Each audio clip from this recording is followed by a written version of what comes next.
Stanley's Mule. Stanley Hendricks had a mule. Everybody in Wilton knew Stanley's Mule, and that's what they called him, Stanley's Mule. Stanley's Mule had a special talent. He could open just about any door or gate using nothing but his teeth.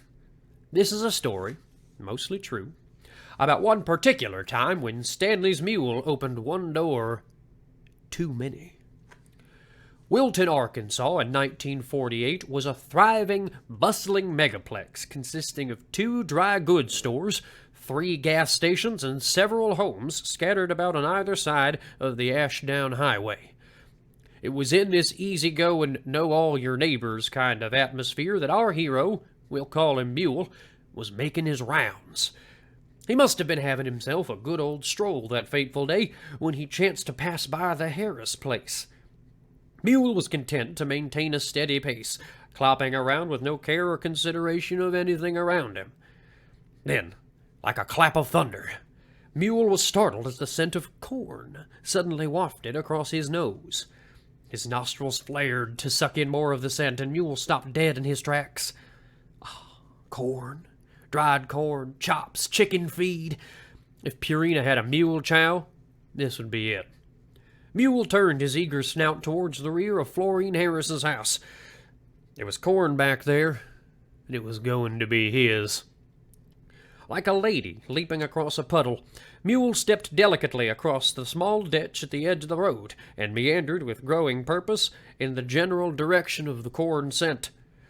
Around the house he ambled with no fences and no Florine Harris to discourage his progress. Behind the house, Mule saw a small outbuilding. It smelled of corn. His pace quickened as he nearly galloped to the small door that stood between a hungry mule and a bounty of luscious corn. Mule quickly sized up the locking mechanism that secured the door standing between him and lunch. It wasn't even a real lock. It was an old-timey latch string. It was just a string hanging out of a hole.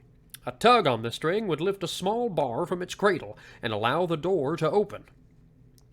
Mule bit gently on the knotted string and gave it a slow, deliberate tug.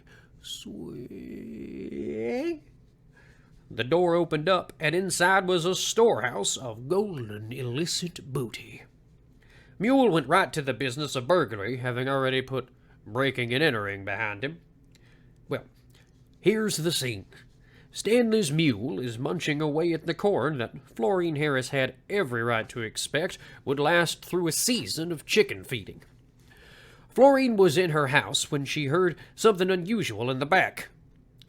One peek through her kitchen window and Florine knew everything. Mule was leaning into the outbuilding all the way up to his shoulders and was quickly laying waste to Florine's storehouse of corn. Florine was incensed.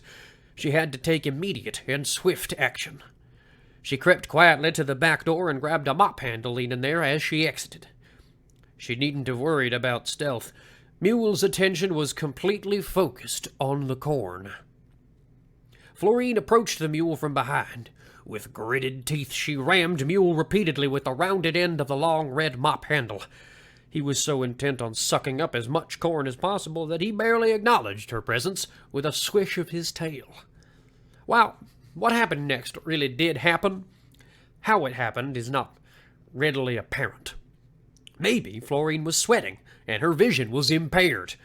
Maybe she was so distraught from the heavy mix of anger and fear that she was unaware of her own actions. Whatever the reason, Florine reared back, cocked her arms, tightened her grip, and with a swift forward thrust, she delivered one more mighty poke. Florine almost fell forward as the mop handle landed squarely on the puckered area just below the tail that Mule had the unhappy luck to have just flipped skyward. The puckered area was large and the mop handle small, so when it landed, it didn't stop at the outer edge. Florine's follow-through put about 6 to 8 inches of the mop handle into the back end of Mule. Up to now, Mule had no reason to end his free meal of golden-rich dried corn kernels. Now he did. Mule had an instantaneous and voluntary urge to rid himself of the uninvited alien probe now at rest in his rear. Things started happening all at once. His eyes popped wide open. His rectum slammed shut. Unfortunately for Mule, his next action was ill-conceived. He reacted by taking flight in an attempt to leave behind the object of his irritation.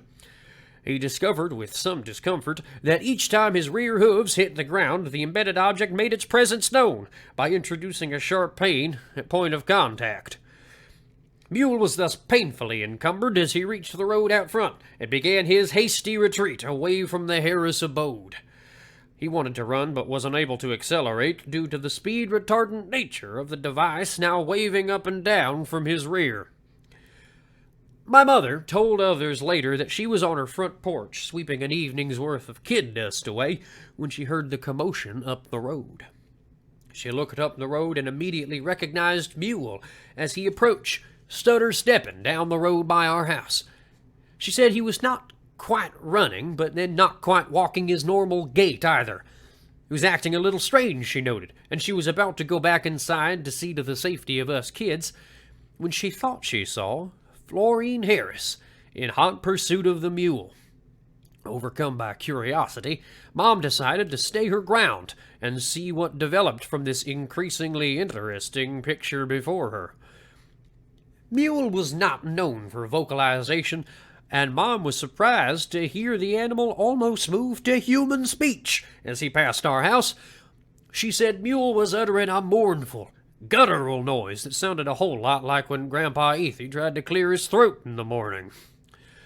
As Mule passed the house, Mom noticed what appeared to be a perfectly good mop sticking out of his back end. At this point, her attention was drawn to Florine, who was now gaining on Mule and had no intention of stopping to chat with Mom. Without even slowing down, Florine turned toward my mother and offered what she must have thought was a full and appropriate response for this race with Stanley's mule. As she passed our house in a dead run, arms flailing and legs reaching out in long, loping strides, her voice trailed off like a train passing the depot as she yelled, "Well, it was a new mop!"